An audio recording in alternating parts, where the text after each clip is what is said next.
भारत चांद के बाद अब सूरज पर पहुंचने को तैयार। आदित्य L1 मिशन सूरज की जानिब रवाना। चंद्रयान 3 का चांद के कुतुब जुनूबी हिस्से पर कामयाबी से उतरने के बाद इंडिया अब सूरज को बगौर मुताला करने का इरादा रखता है और इस मकसद के लिए इंडिया का पहला शमसी मिशन आदित्य L1 गुज़िश्ता रोज हफ्ते को सूरज की जानिब रवाना हो गया है। भारतीय मीडिया के मुताबिक सूरज के करीब पहुंचकर तफसील से इसका मुशाहिदा करने के लिए आदित्य L1 मिशन ने 125 दिनों पर मुहित सफर शुरू कर दिया है। ये मिशन हफ्ते को मकामी वक्त के मुताबिक दोपहर 11:50 पर इंडियन रियासत आंध्र प्रदेश के इलाके श्रीहरिकोटा से रवाना हुआ। इंडिया के शमसी मिशन के बड़े मकासद में सूरज से निकलने वाली तवानाई और दर्जा हरारत को समझना, सूरज के कोरोना यानी सूरज से चंद हजार किलोमीटर ऊपर की बैरूनी तह, शमसी हवा और शमसी माहौल वगैरह का मुताला करना है। इंडिया अगर अपने मिशन को भेजने में कामयाब हो जाता है तो वो सूरज की जानिब सैटेलाइट भेजने वाला दुनिया का चौथा मुल्क बन जाएगा।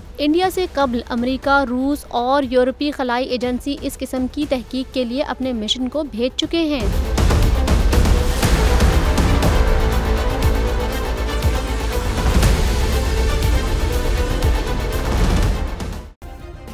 सब्सक्राइब करें और बेल दबाएं ताकि कोई खबर रह न जाए।